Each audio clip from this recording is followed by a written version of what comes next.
Sobat Belajar, berjumpa kembali dalam pembelajaran kita pada hari ini. Beralih ke tema 2, udara bersih bagi kesehatan. Subtema 1, cara tubuh mengolah udara bersih, pembelajaran ke-1. Dengan muatan bahasa Indonesia KD 3.2 dan 4.2, serta muatan IPA KD 3.2 dan 4.2. Bismillahirrahmanirrahim. Assalamualaikum warahmatullahi wabarakatuh. Hari ini kita akan belajar tentang cara menemukan informasi penting dari teks dan sistem pernapasan hewan. Tapi sebelum itu, mari kita berdoa dulu. Berdoa mulai. A'udzu billahi minasy syaithanir rajim. Bismillahirrahmanirrahim. Raditu billahi rabba wa bil islami dina wa bi Muhammadin nabiyyan wa rasulah. Rabbi zidni ilma warzuqni fahma.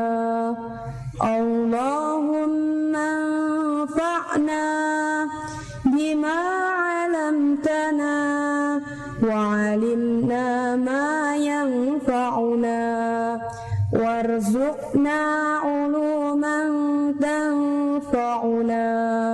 Amin ya rabbal alamin.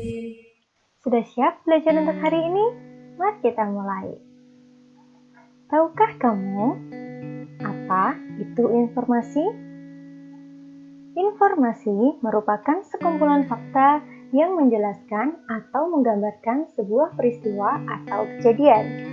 Kita dapat mengetahui atau memahami suatu hal melalui informasi yang dibaca atau didengar. Informasi dalam suatu teks dapat diperoleh dengan mengajukan pertanyaan-pertanyaan. Tentu kita membutuhkan kata tanya.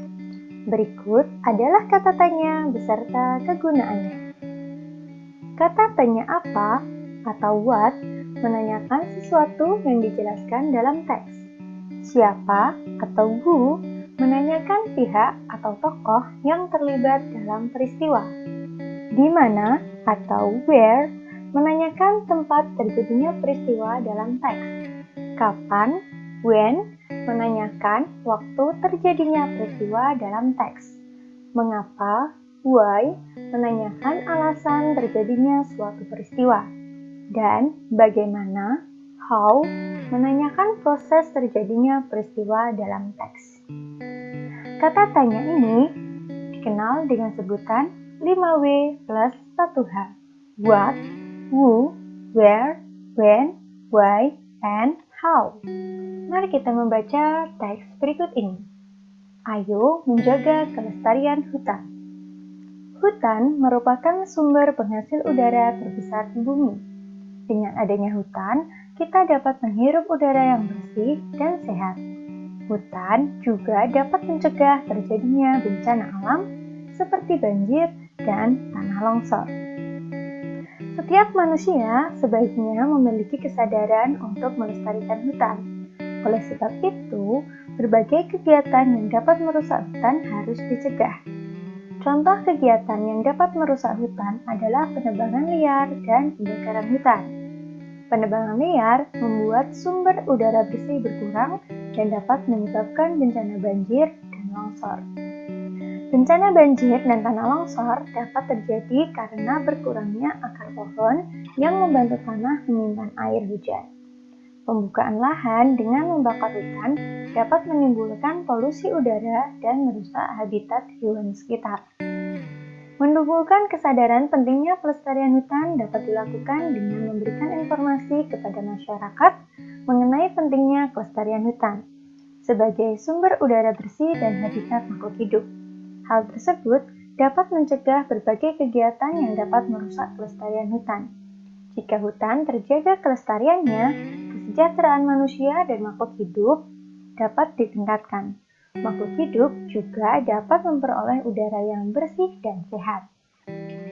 Informasi secara tulisan juga dapat dituliskan dalam bentuk peta pikiran atau mind map. Peta pikiran merupakan cara menyajikan informasi dalam bentuk diagram yang mempresentasikan ide-ide pokok dalam teks. Berikut peta pikiran berisi pertanyaan dan jawaban berdasarkan informasi pada teks yang sudah kita baca yang berjudul Ayo Menjaga Kelestarian Hutan. Apa sumber penghasil udara terbesar di bumi? Hutan. Siapa yang sebaiknya memiliki kesadaran melestarikan hutan? Semua manusia. Mengapa penebangan liar dapat merusak kelestarian hutan? Karena penebangan liar dapat menyebabkan berkurangnya udara bersih dan menimbulkan bencana alam. Bagaimana cara menumbuhkan kesadaran pelestarian hutan? Memberikan informasi dan pemahaman tentang pentingnya hutan sebagai sumber udara bersih dan habitat makhluk hidup. Makhluk hidup membutuhkan udara untuk bernafas. Makhluk hidup bernafas menggunakan alat pernafasan.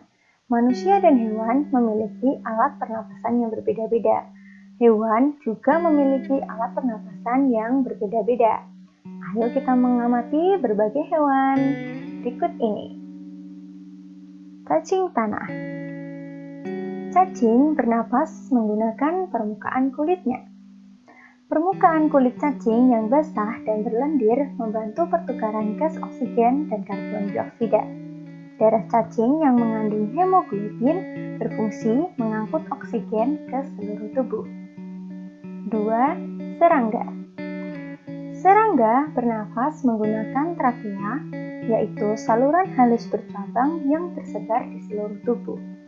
Udara masuk dan keluar melalui lubang yang ada di samping tubuh serangga yang disebut stigma.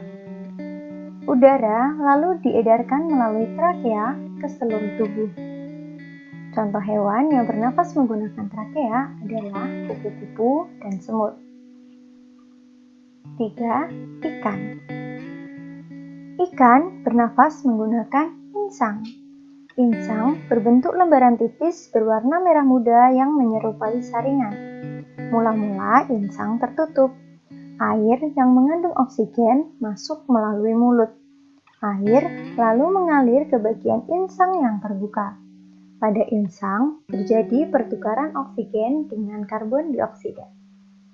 4. Amfibi. Amfibi bernafas menggunakan paru-paru dan kulit saat berada di darat. Kulitnya yang lembab dan basah membantu pertukaran udara. Pada fase berudu, amfibi bernafas menggunakan insang. Contoh hewan amfibi adalah katak. 5. Reptilia. Reptilia bernafas menggunakan paru-paru yang terletak di dalam rongga dada dan dilindungi oleh tulang rusuk. Saat reptilia bernafas, oksigen masuk melalui hidung lalu bergerak ke tenggorokan, kemudian ke paru-paru. Karbon dioksida kemudian dikeluarkan melalui jalur yang sama. Contoh hewan reptilia adalah buaya dan kura-kura. 6. Burung. Burung bernafas menggunakan paru-paru dan pundi-pundi udara. Saat terbang, burung tidak menghirup udara. Burung bernafas menggunakan udara yang tersimpan pada pundi-pundi udara. Kepakan sayap membantu udara dalam pundi-pundi dapat mengalir ke paru-paru. 7. Mamalia. Mamalia bernafas menggunakan paru-paru. Ada mamalia yang hidup di darat seperti kucing, gajah, kuda, sapi. Sedangkan mamalia yang hidup di air seperti lumba-lumba dan paus akan memunculkan diri ke permukaan air untuk menghirup oksigen. Alhamdulillah, pembelajaran hari ini sudah selesai. Jangan lupa kerjakan tugas kalian. Selamat belajar dan jaga kesehatan. Salam sehat dan belajar di rumah saja. Terima kasih. Wassalamualaikum warahmatullahi wabarakatuh.